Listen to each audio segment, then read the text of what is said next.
good evening. Welcome, everybody. Buonasera. My name is Linda Campani. For those of you who might not know me, I'm the director of the Breyer Center for Overseas Studies here in Florence. It's a distinct honor and a pleasure every time we have the opportunity to co-sponsor, co-organize an event with our friends of Florence. In particular, Countess Brandolini D'Adda, who is actually the founder of this extraordinary association, some members of which are here in the audience tonight. And I'd like to mention especially my friend Diane Richmond, who is a great, and Alison Gilligan, who I couldn't see, but you're there, who are two great, extraordinary members of this wonderful association. The Friends of Florence, for those of you who might not be familiar with it, was founded in 1998. The purpose of the association is to give back to the city of Florence its works of art in a great, wonderful, restored form. So Friends of Florence, what it does, one of the things that it does a number of things, but one of the things that it does, it collects funds that it puts towards the restoration of great artworks. Just a few weeks ago, they unveiled one of their latest works of restoration, which was a beautiful tabernacle at the corner of Via Sant'Agostino and Via Maffia, which is actually the second one that they restored. The other one is down on Via San Giovanni, and it's equally beautiful. I invite those of you who have not seen them yet to go there and to admire these two great tabernacles. And really, it's a way to not only give the art back to the city, but it also starts to make the city a better place. Matteo Renzi, when he was mayor before becoming prime minister, often talked about the need of beautifying Florence.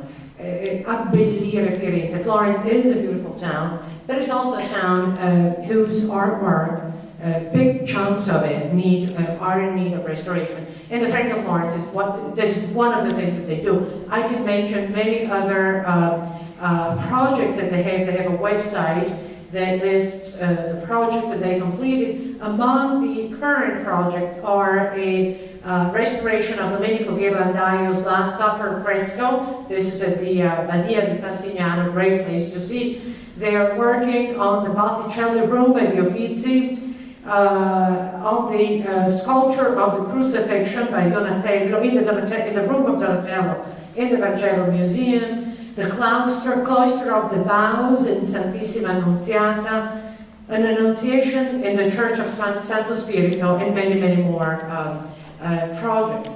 So I am very thankful that we're organizing these talks and that we welcome back a wonderful speaker whom Simonetta will introduce. So thank you, Simonetta, for joining Stanford in this adventure, and thank you, Professor Cook, for accepting yet again the invitation to come speak here. Thank you.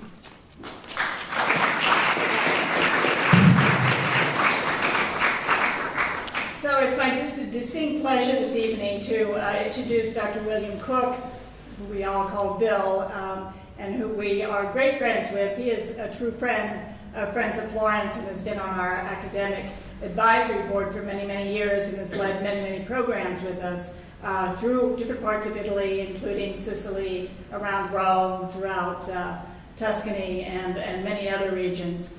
Until last year, Dr. Cook was a distinguished teacher, professor of history at the State University of New York at Geneseo, where he taught since 1970. He earned his bachelor's degree cum laude from Wabash College and was elected to Phi Beta Kappa there. He was then awarded the Woodrow Wilson and Herbert Lehman Fellowships to study medieval history at Cornell University, where he earned his PhD.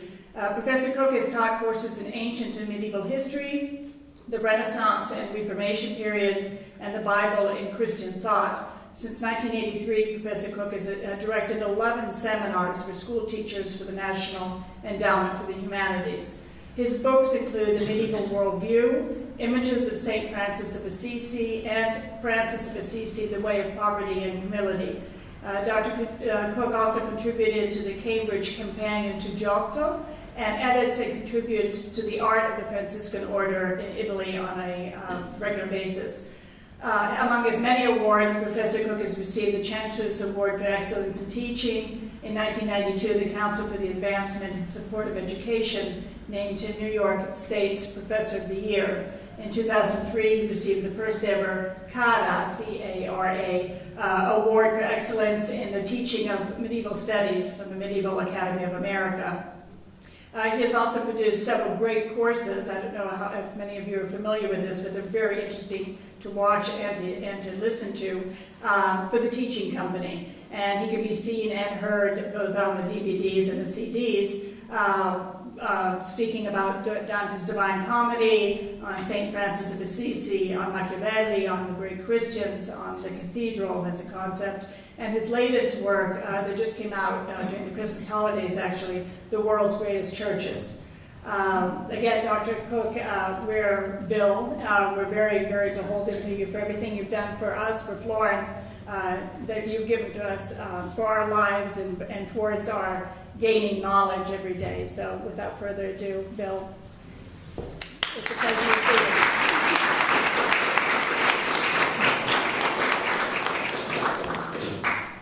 If you ever want a really good job, go to work for Friends of Florence.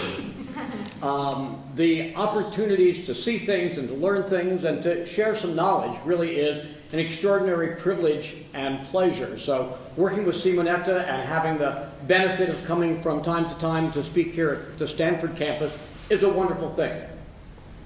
Do you realize that Pope Francis has been Pope for less than 2 years? Doesn't it seem like a lot longer than that?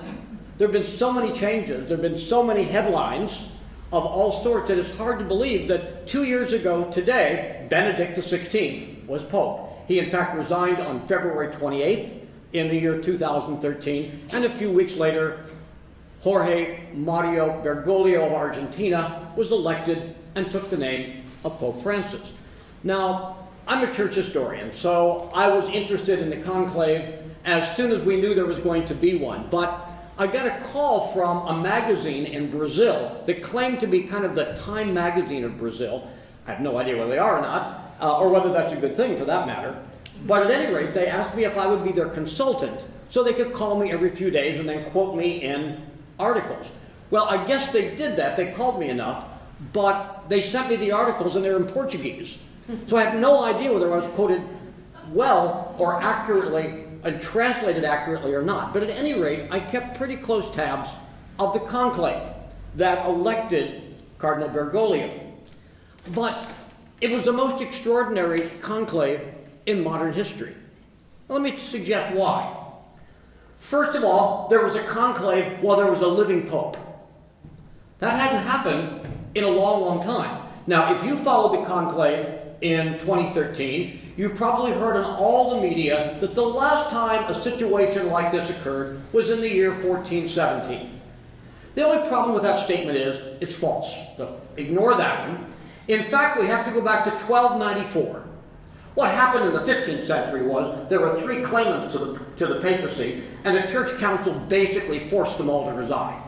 That's a very different situation. But in 1294, the one and only pope, his name was Celestine V, he's now a saint of the church, in fact, resigned.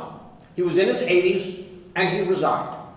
And so we have to go back that far to find a kind of parallel when there was a real conclave, when there was still a living pope. By the way, although the church says Celestine is in heaven, Dante puts him in hell, but we're not going to go into that right now. Of course, once the conclave met, and the smoke went up, and we learned who the winner is, it became more extraordinary. First of all, of course, this was the first pope from the New World. Although he had Italian ancestry in both of his parents from northern Italy, he was the first pope from Latin America and the first pope from outside Europe since the 8th century. The pope was also a member of the Society of Jesus, the Jesuits. Now, Jesuits have been around a long time, right? They're a counter-Reformation order from the 16th century, and many, many prominent Catholic writers and thinkers, even quite a few bishops, have been Jesuit, but we've never had a Jesuit pope.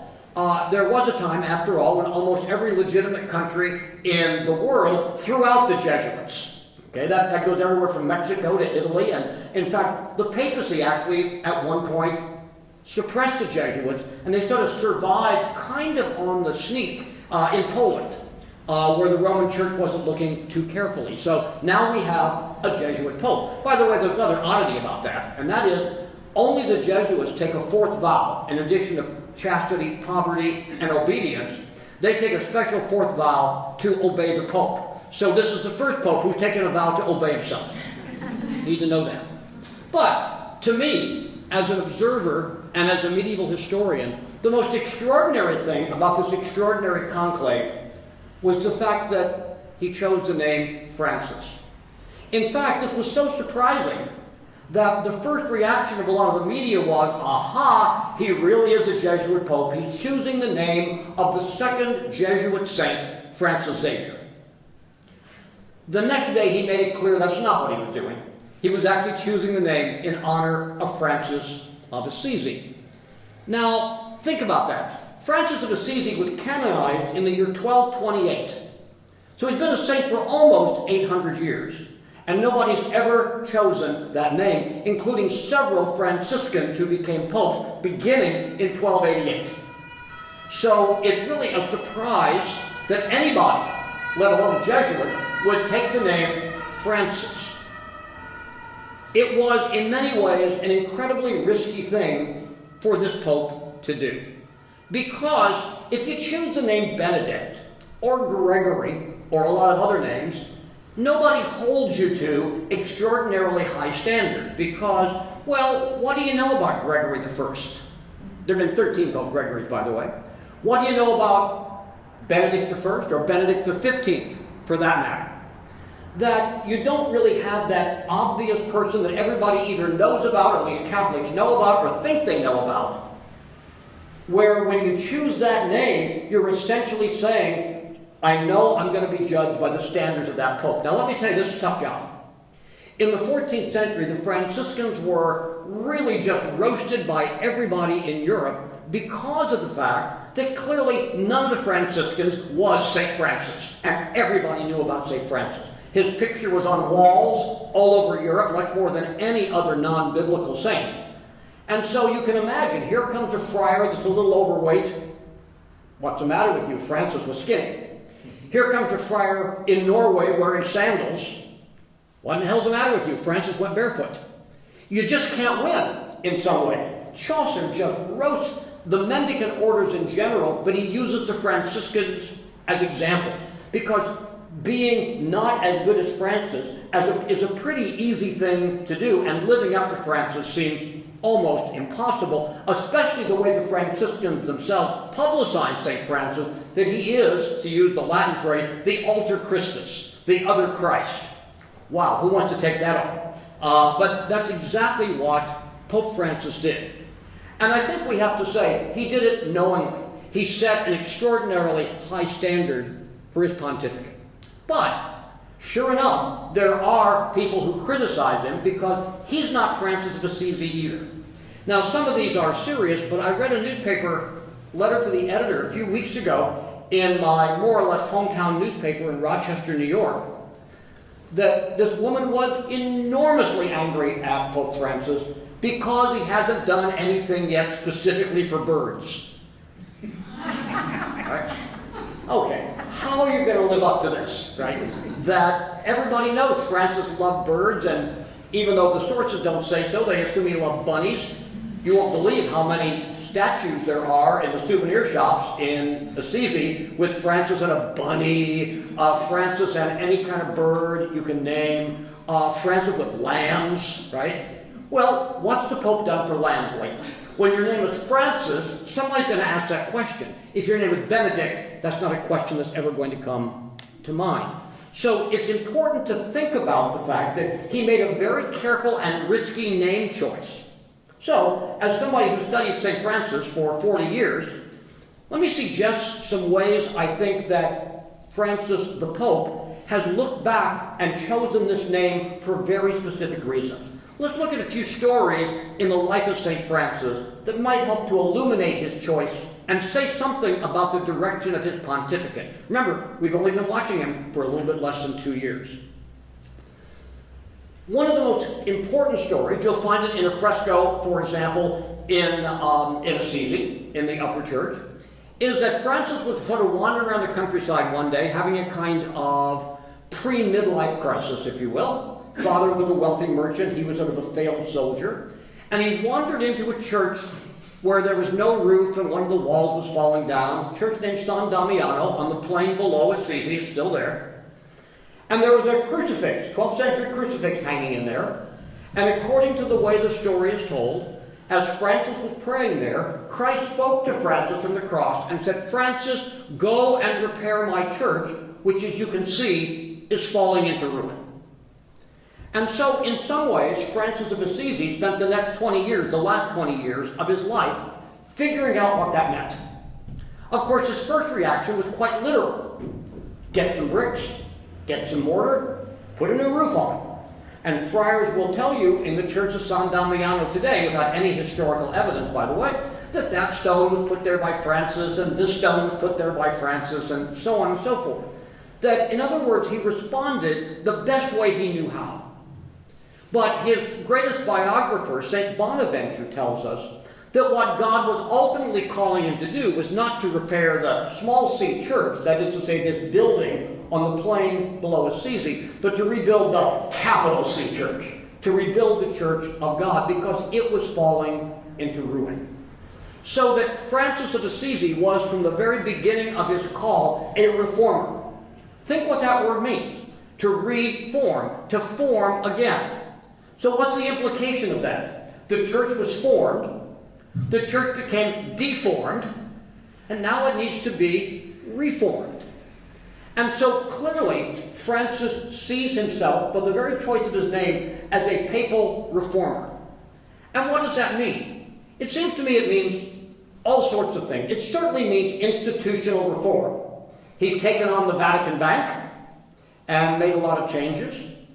He has done a number of other things. He's found some sort of profligate bishops who build multi-million euro palaces, and they're looking for jobs now, because they aren't bishops anymore. He certainly has taken on the papal curia, probably one of the reasons he was elected. Because unlike most of the candidates, even those who were bishops in cities at the time, he was about the only major candidate who had never been part of the curia. He really isn't a Roman guy at all. He didn't study a lot in Rome. He didn't spend a lot of time here ever in his career, and so he was the outsider that's going to come in. Because remember, his predecessor, Pope Benedict, had been part of the Curia for about 25 years before he was elected Pope. And I think there was enough sense of the cardinals, especially those who were pastoral cardinals as opposed to bureaucratic cardinals, that we really need somebody to come in and reform the church. But I think it means more than just reforming the institutions of the church. One of the very first things he did, after all, Francis became Pope during Lent in 2013, was on Holy Thursday to go to a juvenile detention center and wash the feet of juveniles, including females, including Muslims. Now, usually on Holy Thursday, the Pope goes to St. John Lateran, which is technically his cathedral, and he washes the feet of 12, I assume, rather recently bathed priests. Okay? This is a different ball game, and the images of that are quite extraordinary. So that rebuilding the church is not just an institutional goal, but it really is a reform of the heart, as well as the institution, of the more than 1 billion Catholics, and I think in some way beyond that, the more than 2 billion Christians who live in the world. So I think the place we have to start in understanding Pope Francis is that Francis of Assisi was called to repair the church.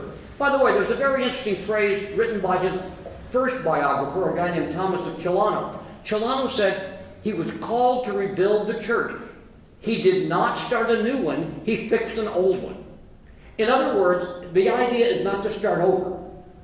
The idea is to take the foundation that's there and deal with what crumbled from that foundation and put it back together. And I think that is a pretty good image of exactly what Francis of Assisi, or Francis the Pope rather, is trying to do today. Now, let me tell you the second story. According to Bonaventure, you might know this story because, again, it's a dramatic one. You can find pictures of it, for example, in Santa Trinita here by Ghirlandaio, or in Assisi, that Francis and his dad had a kind of falling out, if you will, to put it mildly, because Francis was acting oddly, didn't seem interested in the family business anymore, and he was the elder son. He would inherit the cloth business that his father had in Assisi. And at one point, Francis took some cloth, they were cloth merchants, and an animal, and took the cloth to Foligno, a few miles down the road, sold the cloth, sold the animal, and used the money to get materials to rebuild the church that he was rebuilding. Well, that wasn't his animal, and that wasn't his cloth. That belonged to Daddy. And Dad finally had it. And so he basically said, son, I'm reading you out of the family. You're no longer part of the family. You're not in the will. And in the Middle Ages, this was done not in what we would call a secular court, but in an ecclesiastical court before the Bishop of Assisi. And so outdoors, and fairly publicly, it seems, when Francis was challenged by his father in the presence of the bishop, Dad basically said, give me back everything you have that's mine. And Francis goes, okay, and starts taking off his clothes. And my own version of this, although it doesn't say this in the sources, my own guess is that when finally he sort of got down to his underwear, Dad was probably thinking, keep the underwear. He didn't.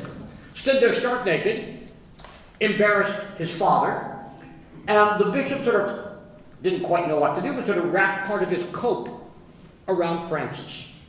But according to Bonaventure, he's standing there naked except for this piece of cloth put around him by the bishop. Francis looked up to heaven and said, for the first time, I can say without any reservations, not my father, Pietro Bernardone, but that my Father is our Father who art in heaven. In other words, what he began to focus on is not earthly family, but ultimately that he is a child of God. Now think about the implications of that. Because if he's made by God and God is his Father, well, the Pope's made by God, so I guess that makes the Pope a brother. The Emperor, he's a child of God. He's a brother. The leper that Francis had recently embraced was made by God, and therefore is also a brother. That bird flying around the skies was made by God, and that's a brother or a sister. And the worm on the road was made by God, and it's a brother or a sister. God made water. God made rocks. Everything that is made by God, and therefore everything that is my brother or sister. You might know that later on, toward the end of his life, Francis wrote a beautiful song called Brother, Sun, Sister, Moon. If you're wondering why the sun's brother and the moon is sister, it's simply because in the Italian language, it's Il Sole e la Luna. But this is a recognition that everything that is in some very real way for Francis, not just as a kind of interesting metaphor, but it really means that everything that is part of my family. Now the question is, how do you treat your family? What are you taught about the way you treat your brothers and sisters? You don't exploit them. You don't manipulate them. You don't wish them ill no matter what they've done. You hope to bring them back if they've done something that's wrong or unfortunate. And so, I think that Francis of Assisi lived the rest of his life, again, a little less than 20 years now, trying to see what the implications are of really taking seriously the notion that everything that is my brother and sister.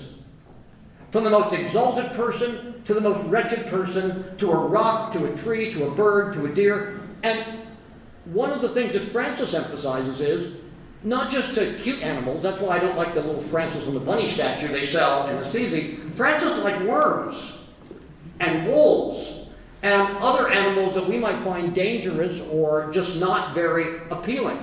Not all of our brothers and sisters may be beautiful in a certain way, but they're still every bit as much our brother and sister. And it seems to me that what this Pope has done is taken that seriously, not as a penniless friar hiking around the countryside and talking to birds, but as the chief boss, if you will, of more than 1 billion Catholics. What does it mean that everybody is a brother and sister? The church is a hierarchical church. We all know that. But I think just simply watching Francis on TV, whether it is with a person who is physically deformed, whether it is with the mentally ill, whether it is with a teenage convict Muslim, that Francis seems to treat everyone the same. And along with the Orthodox Patriarch, Bartholomew, who, by the way, was the first Orthodox Patriarch ever to attend a papal installation at the invitation of Francis, Bartholomew is known as the Green Patriarch because of his interest in caring for the earth as a Christian responsibility. And Francis has taken that up as well, and in fact is going to have a major encyclical this year on Christians and the physical world, Christians and the environment. So I think in his own way, in his own calling, in his own job, if you will, Pope Francis is also trying to figure out what does it mean for me as the leader of the church to believe seriously that everything that is, the stones I step on, as well as the heads of state I meet, are my brothers and sisters. And I think we have seen that both physically and also in some of the pronouncements that he's made. Let me tell you 2 other stories that go together, in my opinion. Francis was famous as a peacemaker. He didn't start out that way. He was twice a failed soldier. Once in a war between Perugia and Assisi, and once when he headed off to join a mercenary army that was actually going to be part of a papal army. But nevertheless, we have this notion that Francis comes to recognize that as a knight of Christ, rather than a knight of the city of Assisi, his job is to offer and bring and make peace. Francis greeted everybody the same. Peace be with you. And even today, you'll see written on a lot of Franciscan coats of arms of various Franciscan houses, Pax et Bonum, Pace Bene, peace and good things. That's the way Francis greeted everyone and everything in the world. But let me tell you 2 specific stories about Francis as a peacemaker. God knows the world needs peacemakers today. When he was very ill, the mayor of Assisi, the podestà of Assisi, was having a pretty bitter quarrel with the bishop of Assisi. And they were threatening each other, the bishop threatening the mayor with excommunication, and the mayor sort of threatening to cut off all kinds of privileges and opportunities that are open to the bishop. Francis was so sick he couldn't go to see them. But he'd already written the Canticle of the Creatures, and he wrote a new verse, tacked on to all that brother, sun, sister, moon stuff. Blessed are those who seek and give pardon. This little bit goes. And Francis commanded one of his friars to go and get these 2 guys together and sing them the song, Brother, Sun, Sister, Moon, with the last verse being essentially a blessed are the peacemakers. And blessed are those who forgive. And at least according to the story, they made peace. But perhaps the most famous story of Francis as a peacemaker is a pretty odd one. Did it happen? Is it an allegory? Hard to say. But the story takes place in the little town of Gubbio, not too far from Assisi. There was, around Gubbio, this really vicious wolf that was, how do we put this delicately, eating people from Gubbio. So much so that a lot of people from Gubbio would not leave the walled city because of the fear of this wolf. And Francis came to town, and basically they said, hey, do something. So at least the story goes this way. And I think it tells a great truth, even if you don't accept its factual basis. Francis met up with the wolf, and the first thing Francis said is, greetings, brother wolf. Not, you nasty, vicious animal and human eater, but greetings, brother wolf. The second thing Francis then asked the wolf, according to tradition, is, "Why are you eating people?" And the wolf said, "Well, very simple. There's no food in the forest. I'm simply eating to stay alive." And so Francis proposed to the wolf, "If the city people will provide you with food, will you stop eating the city people?" The wolf said, "Sure." So Francis took the wolf into town. The oldest painting of this, I was just looking at it the other day, is in a little town of Pienza in the province of Siena, dates from around 1370. And the Sienese painter Sassetti painted a more famous version of it in the 15th century. It's the last now in London. But at any rate, according to the story, the wolf and the city fathers get together. And in fact, in the painting in Pienza, Francis is shaking hands with the wolf with one hand and shaking hands with the podesta of Gubbio with the other hand. So we get this chain of beings here. And basically, they are agreeing to this pact. We'll feed you, you stop feeding on us. And according to the tradition, it worked. And the wolf ultimately became almost kind of a pet of the city. Now this all sounds rather fictional, or at least rather highly exaggerated, and it may well be, but it is interesting that maybe 30 years ago they were doing some archaeology in Gubbio, and they were excavating a church, and they found in it a reliquary, which usually has the bones of saints, with a wolf skull in it. Just leave you thinking about that. Now I want you to think about these two peace stories, singing a song and making a formal pact. Wouldn't you have done it the other way? Wouldn't you have made a pact between the mayor and the bishop and sung a song to the beast? Wouldn't that have made more sense? Wouldn't that have been more logical? I think what those two stories of Francis tell us, and what they tell the Pope, is peacemaking has to be creative. People my age, I see a few gray hairs here, people my age may very well remember in the early 1970s when the peace talks began between North Vietnam, South Vietnam, and the United States in Paris. 18 months they debated the shape of the table before the negotiations started, during which time, needless to say, a lot of Americans and a lot more Vietnamese died. I think that the stories of Francis remind us that peacemaking is not necessarily limiting ourselves to formulas. This is the way it's done. This is what you learn in graduate school about making peace. For Francis, it was open. It was creative. It was finding a way to make peace when it seemed to be impossible. And I think clearly this Pope, Pope Francis, wants to be a peacemaker. And we've seen some evidence of that so far. We know how hard it is. Hard to sit down with ISIS or some of the others that most we would like to see become peaceful. But the Pope really is, I think, trying to be creative, to sort of, we would say, think outside the box. And I think, again, that comes directly from the example of the peacemaking of Francis of Assisi. Now, Simonetta mentioned, I wrote a book about 25 years ago, a biography of Francis, and I called it Francis of Assisi, The Way of Poverty and Humility. Well, if I could redo that, I would change just a little bit. I would call it Francis of Assisi, The Way of Poverty, Humility, and Simplicity. I would add another word. I think those are the three key qualities of Francis that we need to understand. Now, how do those sound for the Pope? Poverty, humility, simplicity. It seems fairly obvious they're not very good fits with the demands of the papal office. After all, the church is a rich institution. It has its own bank, as we well know. Furthermore, the Pope has some fairly interesting titles, like, he is the Vicar of Christ, he's the head of state of the Vatican State, and, at certain times anyway, he is, or can be, infallible.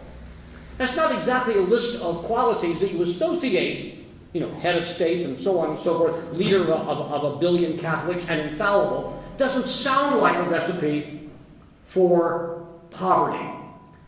And yet, Francis really wants to live a life of poverty as well as humility and simplicity. Let me say something about simplicity. Imagine, whenever you think your calendar is busy, what Francis's looks like. I bet he had more appointments today than most of us did. And they may have even had a little bit more pizzazz to them. And it's not just that he's a busy guy with lots of people to bless or lots of speeches to give, but also it's important to say that he is the caretaker of Christian doctrine, which is not a very easy thing to be. Christian doctrine is, after all, fairly complex, especially in its Catholic form. I guess that means you really got to have Thomas Aquinas down pretty carefully. The Summa is unfinished, but it does read 4,000 pages, so that would not be a very easy job. And God knows if there's anything Thomas Aquinas liked, it was subtlety and subtle distinctions. But the Pope's in charge of all that. And so it's interesting to think about the Pope choosing the name of a man with whom we associate the virtues of poverty, humility, and simplicity. Think of poverty. Francis of Assisi had a cord, underwear, and a robe. And if somebody needed them more than he did, he gave them away. He was always good at getting naked. I'm not going to go into that in great detail. But at any rate, imagine that compared to, of course, the white vestments the Pope wears, and my guess is he's got several suits of them. And the most we've seen so far is some kid grabbing his white beanie. So the idea of the instability and the need of few things seems so far away from the papal office. St. Francis loved to sit in the ground. One Easter, he came into a friary and they were all sort of sitting around the table, and they sort of put a tablecloth on because it was Easter, and Francis decided he'd sit on the floor. Well, the Pope doesn't sit on the floor. In fact, you get lots of thrones all around the Vatican, and any place he goes, I think they carry one with him. And certainly with regard to simplicity, Francis had this non-hierarchical view of things. After all, if the leper and the emperor and the Pope are all your brothers, then we have a certain kind of equality. In fact, Francis loved the stories of King Arthur and the Knights of the Round Table, because when you sit at a round table, nobody's at the head of the table. But obviously, Francis is the head of every table now as Pope. So these virtues that are so central to Francis seem like not a very good fit for the Pope. But let me suggest some ways in which I think Francis has tried to live Franciscan poverty within his calling to be the Bishop of Rome.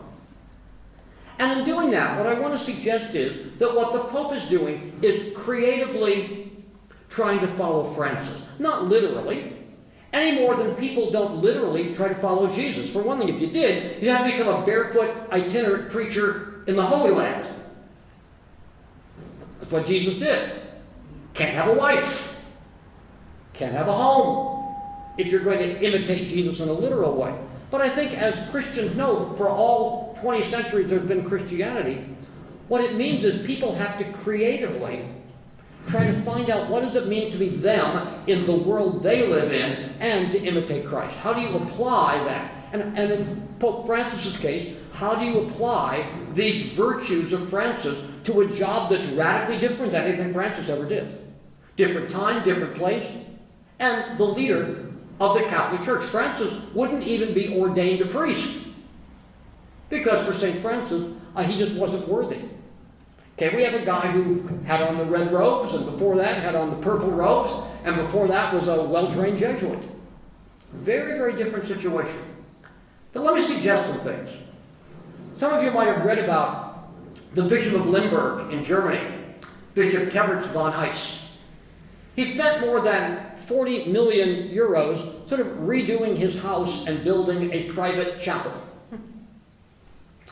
Well, what's interesting is not only is Bishop Tebarts now former Bishop Tebarts, but it was announced recently that this 40-some million euro building in Limburg is now going to become a community center and a home for homeless people. That's one of those gestures that Francis has done. He also took an extravagant cardinal in Rome and said, instead of picking some of the world's bishops and doing a lot of other things, you are now the leader of the Knights of Malta. Well, you get lots of medals when you're the Knights of Malta, but A, you're in Malta, and B, you don't have any power anymore in Rome. These sort of, in some ways, sound like symbolic acts, but they're ways of emphasizing the poverty of the church. I think that, like St. Francis, Pope Francis recognizes that all material things are gifts from God. There's no such thing as absolute ownership.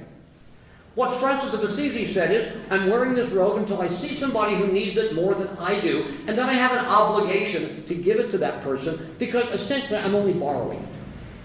And I think that Francis of Assisi, Francis the Pope, is also trying to live by that principle as much as possible, to recognize that possessions are ultimately God's and not ours. Again, everything we possess, whether that's Sister Diamond or Brother Leather Shoe, again, they are, in fact, creations of God, not our own creations.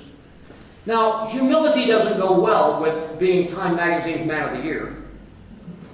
But let me suggest that there's a very interesting story about St. Francis, where one time he appeared at night at a friary, one of the houses of the order that he founded. Knocked on the door, they looked out, couldn't see who it was, and sort of said, "You're a dirty, crummy old man, go away, we don't want you." And Francis of Assisi, we're told, said that I have to accept that the same way I would accept honor. And of course, it's nice to be welcomed in when you get someplace late at night and want to sit by a fire and stay warm and have a bed. But too many people, I think, St. Francis and Pope Francis realized, believe their best press clippings. It's easy for the Pope to sit in Rome and say, what are people saying about me today? He can go online and see. Again, except for the lady complaining about the birds and a grumpy old fired cardinal, just about everybody seems to like this guy. It's hard to be humble when you see those kinds of headlines, when you discover you've got 8 million friends on Facebook, or whatever it is. And so I think Francis the Pope is trying very much to recognize that quality that Francis of Assisi had. I've got to take the good and the bad, the praise and the criticism, the negative criticism, and I have to take them equally seriously. I think that's an important thing. Another story I think helps us to understand some of the things that Pope Francis has done. One day Francis of Assisi is walking along with another friar out in the countryside, and this friar says, "What do you think of yourself?" And St. Francis said, "I'm the worst of sinners." And this other friar said, "Oh, come on, there are murderers and rapists and everything out there. What do you mean you're the worst of sinners?" And St. Francis had a very, very interesting answer. He said, "I know what gifts I have from God, and I know how little I've used them. I don't know what gifts anybody else has. But I know what gifts I have, and I know my failures." And when Francis the Pope made this famous statement when he was flying someplace or other, when asked about gay priests, and his line was, "Who am I to judge?" That's the story of Francis of Assisi that came to mind. I know what God gave me, and I know how imperfectly I've used it. I don't know what God gave anybody else. And therefore, who am I to judge? I think that is a very Franciscan thing to say. And simplicity, too, is difficult to come by. I've got to show you a cartoon, which I put somewhere. Oh, there it is. It's a cartoon that I found actually originally in English and discovered it was an Italian cartoon and it was translated. I will do the translation. There it is. Okay. What you got is a couple cardinals here running into the Pope. And they sort of come into contact with him. And the cardinals say, "What's up with you? You paid your own hotel bill. You're in a bus, and your cross isn't made of gold." So the Pope here says, "Maybe I misunderstood. I thought I was chosen as a successor of the poor fisherman, not the successor of the Roman emperor." That's a pretty good line. And we can almost imagine the Pope actually saying that, because we certainly know that there would be those who would criticize some of the things that, for many others, are so attractive to Francis. I mean, he does carry his own briefcase. He does have lunch with his, or breakfast with his staff every morning. He did invite homeless people to his first birthday party when he was Pope, and so on. And it's important to say that although many of the things the Pope does have to be very sophisticated and nuanced, nevertheless, ultimately I think what he wants to do is not get caught up in certain ways where you're negotiating everything. We need simplicity. We need a whole view of things, and we need to recognize following certain basic principles probably works most of the time. And it seems to me that he doesn't want to outsmart himself. He wants to be like Francis of Assisi, who had basically an 8th grade education. And let me tell you a story, another one about Francis the Saint, that I think will help to illustrate Francis the Pope. You'll like this one because it's also about Franciscans and Dominicans, right? This is good. So this Dominican comes to Francis one day and says, Brother Francis, remember Francis, not a priest. Brother Francis, I got a problem. There's this passage in Ezekiel that is driving me crazy. I've read all the commentaries, I've done all the studying, and it's still driving me crazy. The passage is, if you see a sinner and don't rebuke him, then God will hold you responsible for the sin. And this Dominican says, I see people all the time sinning, and I don't go up and correct them. Am I going to go to hell and be tortured for all of their sins? And Francis' answer is exactly, I think, the answer that this Pope appreciates. If you live your life well, the way you live your life rebukes every sinner. You don't have to be a scold. You don't have to wave your finger in people's faces. You don't have to say, you're going to hell in a handbasket, dude. You don't have to do that. What you have to do is live your own life well. That is your rebuke of those who are sinners. And I think that, too, is something that this Pope feels. You know, he's the first Pope, I think, that's ever been photographed going to confession. Every Pope goes to confession. But they go in the privacy of the Vatican apartments.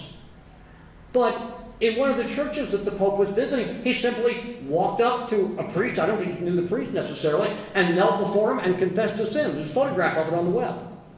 That's a very different way of operating. Because, again, we're all brothers. And he here is showing us he's a sinner, and that therefore he's in a sense failed in his job to rebuke sinners by not living a perfect life. And I think that's a very different way of thinking about some of the biblical interpretation or the interpretation of Catholic dogma than perhaps some of the previous popes have practiced. I also think the poverty, humility, and simplicity make it easier for the Pope to talk to people of other forms of Christianity. He's already met with the Patriarch of Constantinople, the Egyptian Pope, and the Patriarch in Armenia. He went to an evangelical religious celebration in southern Italy. With the humility, the simplicity, the poverty, it makes it easier to do. You're going to visit your brothers and sisters. And it's interesting to see how this works also in interreligious dialogue. One of the things that people didn't know about the Pope before he became Pope is he co-authored a book just about 2 years before he was elected Pope with the rabbi of Buenos Aires. They meet every so often, and they talk, and they decided to put some of their conversations, quite frank conversations, into a book. I think the book must have sold 50 copies until he became Pope. Now it's in 100 languages and all the rest.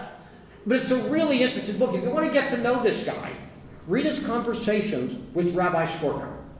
They don't agree on everything, but they're civil, they're friendly, they're productive, and they emphasize how much they do have in common. And it should not surprise us that this is a Pope who reaches out to people of other faiths, for a couple of reasons. First of all, Francis did.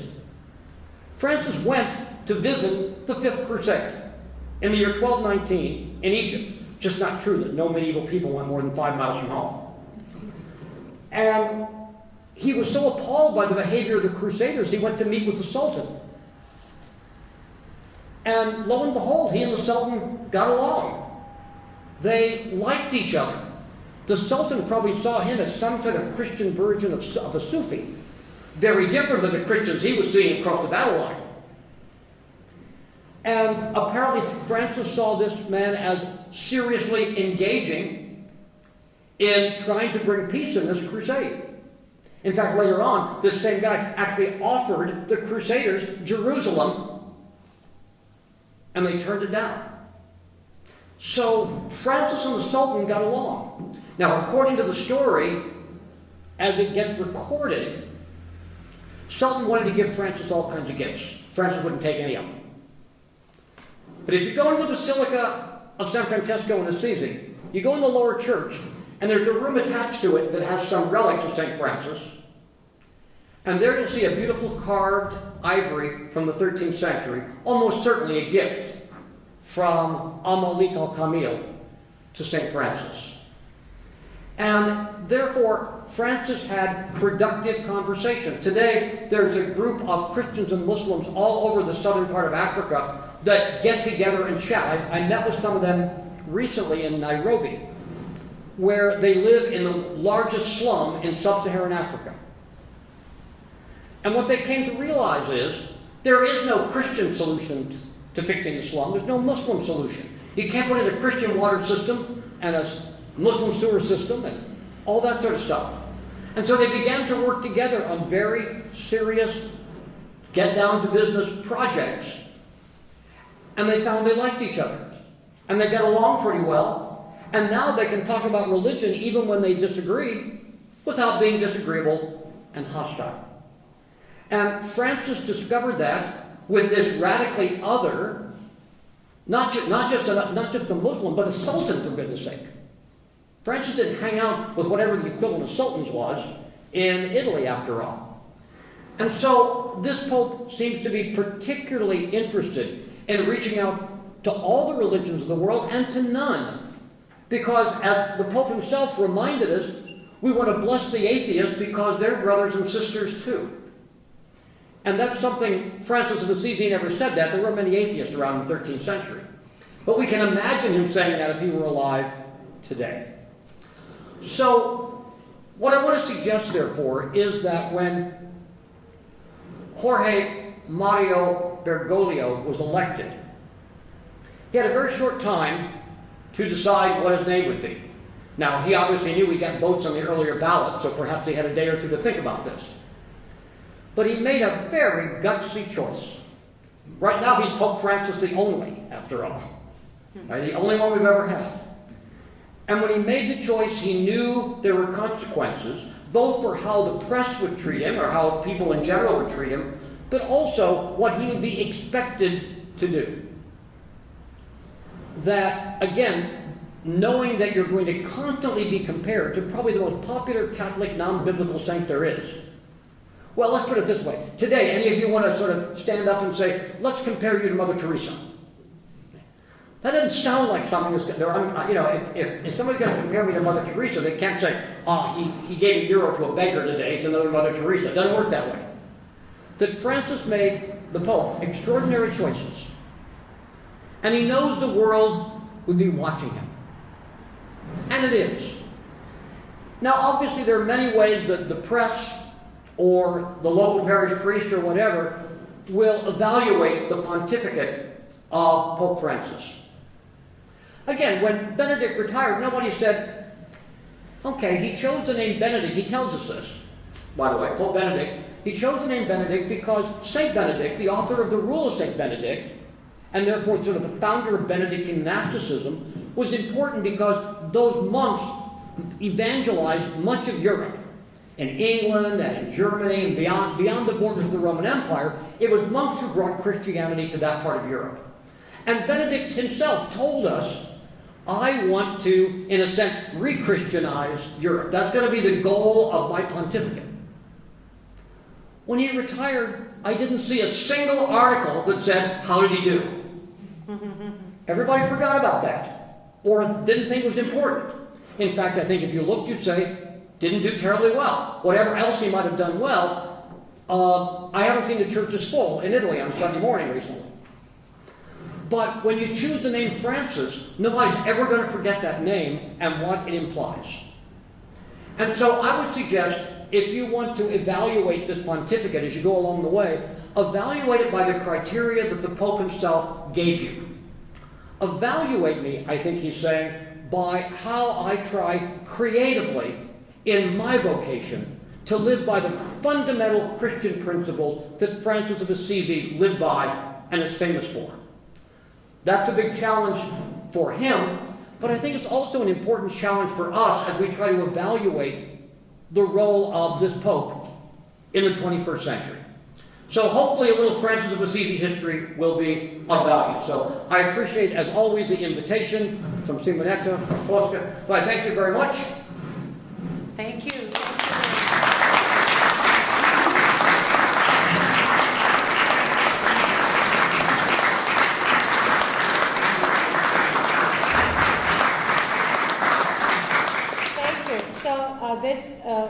As usual, it's a great pleasure to hear you speak, and especially on the Pope and St. Francis of Assisi. Let's see if there are any questions before I might ask a couple of my own. Here we have a floating microphone here, I see. Yes. Or I can start. If you want me to start, I'll start. Uh-oh, that's going to be tough. I teach film, as you might remember, so what I know about St. Francis is actually mostly from the cinema. And there's quite a filmography on his life and his accomplishments and so on and so forth. Cinema tends to underscore one aspect of the life of St. Francis, which I didn't hear in your talk, and I'd like you to talk a little bit about it if you could. Francis as a God's jester, Francesco Giullare di Dio. I'm quoting, for example, the title of this movie, one of the best movies of St. Francis, which Roberto Rossellini made on the Jubilee year 1950. But you know, if you think of St. Francis, you think of him as la theologia ludens, in Latin, the theology of play. And is there anything in this respect that you'd like to? Yes, and I'm glad you raised that. By the way, I got to tell you, I don't know whether we'll agree on this. The worst movie, not just ever made about Francis, the worst movie. Okay? It's called Francesco, and you ready for this? The role of Francis is played by Mickey Rourke. That's a very recent. It's an Yes. It was released in Italy and never released in the United States except on video. It never made it into the theaters, even though Mickey Rourke was But indeed, I think it is important to say that Francis really was a jongleur. He was sort of a troubadour of God, and in that way, a free spirit.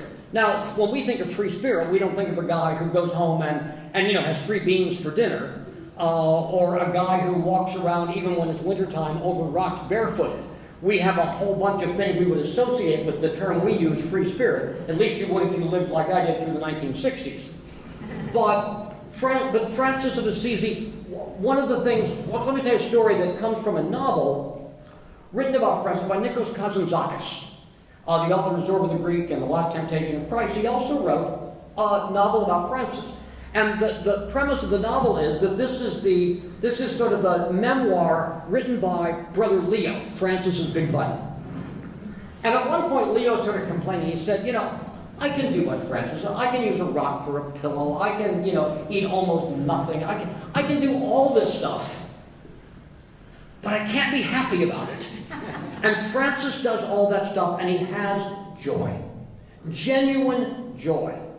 And I think that is, in fact, one of the most important qualities about him. He was always playful. One of the first things he did after he gave up everything, the bishop finally got an old tunic from a farmer. And he went off on that. He went into the woods, picked up 2 sticks, and pretended to play the fiddle. Okay? Now, after you just lost all your inheritance, that's not what most people would do. But he feels, again, a kind of freedom. And so even though there is, in fact, the vows of chastity, poverty, and obedience, and God knows he took poverty seriously, as he did the others, nevertheless, there was a kind of not just sort of theological joy. He was a happy guy. He liked to dance. And we learned this in one of the sources. When he was dying, he said to the friars, I got a request for you. Now remember, this is a guy that, in a sense, scattered ashes on his food, right? This is not, He said, there's this widow in Rome, and she makes fabulous almond candy. Can you go get her and have her come here and give me some of that candy? Now, we don't think about that, and we don't see it depicted in any of the paintings, by the way. This is a woman named Lady Jacobus Sette Soli. She's buried in the basilica, by the way, in the same room as Francis. But at any rate, she shows up, and the brothers say, well, you can't come in because this is a cloister, and only the men can come in. And Francis hears all this, and he calls out, let her in, that's Brother Jacoba. Okay? Not Lady Jacobus, Brother Jacoba. That Francis wasn't a scold, he wasn't a rigid letter-of-the-law guy. He had a kind of free spirit. Another story that sort of illustrates that. He's going along one day, this happened many times, and some guy out in the field plowing away sees him and says, can I come be a friar? And Francis said, yeah. And he said, well, I got a problem. The problem is that we have 2 oxen, and one of them I own. And I know to become a friar, you have to give away everything to the poor. So if I give away my ox, my parents can't plow. Francis said, leave the oxen, come on. He's not a scold, he's not a letter-of-the-law guy. And he was joyful. He was happy. And again, in this novel, the main point of that passage I was talking about is, you'd think he'd be miserable. There's people who choose lives of misery in some ways. But he was so happy doing the things that would make everybody else miserable, including good old brother Leo, who was his closest buddy, the guy for whom he wrote a special blessing. So Francis was indeed playful. He liked music. He preached. He didn't preach at Mass very often. He was a deacon, so he could preach at Mass, but he didn't normally. He preached outdoors. And what that means is that he could preach in Italian, vernacular, the language that people are speaking in Assisi. And that was a wonderful thing. And in many ways, Francis and the Franciscans, and later on the Dominicans as well, come along and kind of vernacularize the church. So that you have the Mass in Latin until 1965. But you have a lot of preaching outside the churches, and that's in the common language, and doesn't follow the academic forms of formal sermons. But more than that, by the end of the 13th century, groups of Franciscans have formed, including here in Florence, who met once a week. Usually they had a side altar of a church, and they would simply sing songs in Italian, because all the songs in the liturgy are in Latin. They sang songs in Italian in praise of God and the Virgin. And they even had little instrumental accompaniments. If we talk about the lauds, we hear that term sometime, they were invented as part of this vernacularization. Francis was a happy guy. Being a child of God is a happy thing. It's not a penalty. That being called to live up to what you are, that's the whole point of Francis. For example, there's this famous story, the Sermon of the Birds. Right? You can see it depicted all kinds of places. Assisi, Montefalco, it's a very common depiction. And we say, well, that's sort of dumb. Unless he thinks he's Dr. Dolittle and he can speak, antelope and eagle, buffalo and beagle. He couldn't. He knew that. But what he said to the birds was exactly what he said to human beings. He said to the birds, hey, you birds, do what God intended you to do. Fly. Fly across the sky. That's why God made you. And he gave the same message to humans. Human, do what God made you to do. And so, to all creatures, he had exactly the same message, and some message of joy.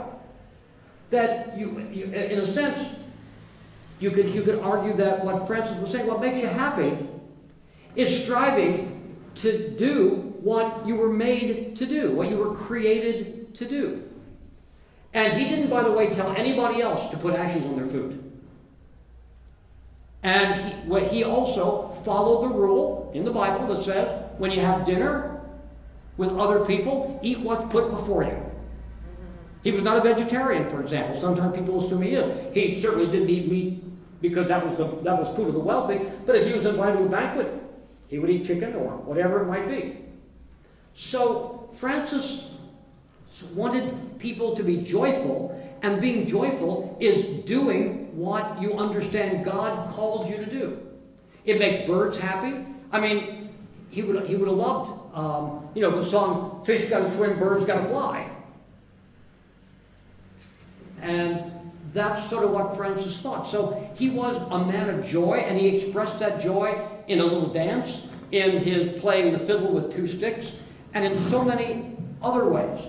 And there's also a story that I think is related to this, and that is that one time there was his brother who woke up in the middle of the night, and he was just hungry and miserable and awful. And Francis woke all the friars up and said, "Guess what, guys, we're having a banquet." And so they all cooked a lot of food and ate it, because this person was not, in fact, getting the benefit of a kind of the sort of poverty that they lived, but it was being a curse to him. And Francis, in a sense, removed that curse by having a middle of the night banquet. And don't you see that in this Pope? The joy that he gets. I mean, there was an image the other day that he was at an audience and some kids come up and they start tugging his habit and all that. He seems to play along with all that. A couple of kids have grabbed his white beanie and all the rest of it. And it seems to me that he does show us that joy. I looked through about 100 pictures of the Pope on the internet just before I came to Florence today, and unless he's celebrating the liturgy, he's almost always smiling. And even sometimes kind of a goofy smile. I mean, he'll stick out his tongue at somebody or whatever it might be. And I think he has that same Franciscan joy, I think, in his own way. By the way, he loves the folk music of Argentina. That's one of his favorite things. So I think, too, he's probably a kind of troubadour in his own way. Thank you. Question? I have a question. You had mentioned that... Oh, you get a microphone. When you went... you had mentioned that when St. Francis had gone to Egypt, that you referred to him as he was a sort of Sufi. I was doing a bit of research. Is there any academic research to link him to Hafiz or Rumi? Because I see a lot of similarities between Rumi and Hafiz and the sun and their illusions and the answer is, despite everything we want, the answer is no. They seem to be parallel figures in some way. Rumi's a little bit younger than Francis. And I think by the time he was writing and migrated into what's now Turkey from Persia, Francis was already dead. But we know that the Sultan, al-Malik al-Kamil, was very attracted to the Sufis. And there's actually a tomb of a Sufi scholar in Egypt that has an inscription saying, among other things, when I was with the Sultan, I met this interesting guy, sort of thing. So the argument is that because of the way, they also danced and stuff, and they also lived simply and wore simple clothes, that perhaps one of the reasons the Sultan could welcome Francis so easily, after all, he came from the enemy side, we've got to say that, is because he didn't seem like everybody else. He recognized a type that he respected in his own religion. And therefore, what that did is expose a different dimension of Christianity to the Sultan from, obviously, the Christianity of the Crusaders. And so it's really one of those interesting moments in history. And let me tell you what happened to that story that's sad. When we have the story told by the earliest source, and by the way, the earliest painting of that story is in the Bardi Dossal, in the Bardi Chapel of Santa Croce. It's down in the very lower left-hand corner. And if you don't know it's a story, you won't be able to figure it out, because you got Francis, you got a bunch of guys, and you got sitting among all those guys, a guy on a throne. He doesn't have Muslim clothes on, whatever that means. He doesn't have a crown on his head. He doesn't look mean and angry. He's just a guy. And a lot of times, therefore, if you don't know what that story is, people ignore it. They just think it's some of their preaching scene of St. Francis. But later on, the story gets retold where it becomes more and more confrontational. So that if you look, for example, at the Ghirlandaio version of that story in Santa Trinita, you'll discover, first of all, the Sultan is now a Turk, because by this time the Turks have conquered Constantinople. And he looks pretty mean. And if you look at one in the Jesuit house in Rome, painted in the early 17th century, not only is there a Turk on the throne, but the servants of the of the Sultan had dragged Francis in and had him tied up. None of that's in the original sources. But what happens is it becomes a way of the Franciscans later on, when some of them preached crusade. It was a way of sort of saying, Francis was a crusader. It was a way of all that hostility. If you look at the pulpit in the middle of Santa Croce, done around 1480, just after Turks sacked a monastery in southern Italy, there are 5 stories sculpted in the life of St. Francis. 2 of them involve Muslims.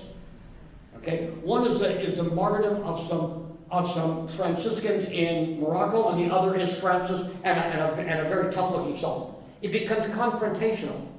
And therefore, that's why it's important for scholars to go back to the original sources, because there's none of that hostility. We can understand how it developed, as there are crusades, and there were outrages on both sides of the crusades. And later on, when it seemed like not only are the Turks in Constantinople, but they're coming at us, people were terrified in Italy when in 1480, again, a monastery in Otranto was sacked, lots of people were killed. In the 1490s, the Turks invaded the Veneto. And so there are these sort of militant images of a really tough Francis. In fact, the story develops, there are a lot of stories, but the story develops, it's not in the original sources, that Francis said to the Sultan, I'll tell you what, I'm going to build a fire, and I'm going to hop in it, and you have one of your clergy hop in it, and we'll see what the fire does, and you'll see that I'm right. And if you look at the Giotto version in Santa Croce, you'll see there's a fire between Francis and the Sultan. Not there in the original sources. And by the way Giotto paints it is, all the Muslim clergy are sort of slinking away to one side. They don't want any part of this guy. Okay. But that's really a corruption of the earliest sources. And here's something else I think Francis, the Pope, knows. When Francis of Assisi came back, okay, probably with his nice horn that I pointed out, he did a couple interesting things. He wrote a letter to all the rulers of the world, meaning, of course, in this case, Christian rulers. And he said, toward the evening, send a crier around the town and remind everybody to praise God. That's not part of any Christian tradition, but it is part of the Muslim tradition. And also, when Francis wrote his first rule in 1221 for the friars, he said, when you go among the Saracens, that's what he called them, there are 2 ways to behave. One, the traditional way, is to stand up and tell them you're a Christian and tell them they're going to go to hell if you become a Christian. The other way is to announce you're a Christian and live among them and learn from them. That was pretty radical in 1221, let me tell you. But I think that's another part of the humility of Francis and another part of the humility of this Pope. I think that when you meet with a Muslim leader or a Buddhist leader, or whether it's a Dalai Lama or whoever, the point isn't, I've got a lot of things to teach him. I think the point, if Francis of Assisi, or hopefully this Pope is going to do that, it is, I've got some things to teach and I've got some things to learn. And I think we see that in the exchange between the Francis and the Sultan, at least if we read the earliest sources and read them carefully and not let that later overlay affect the way we understand them. Any other questions? Well, thank you so much again, Bill. And A thank you pleasure. all for coming.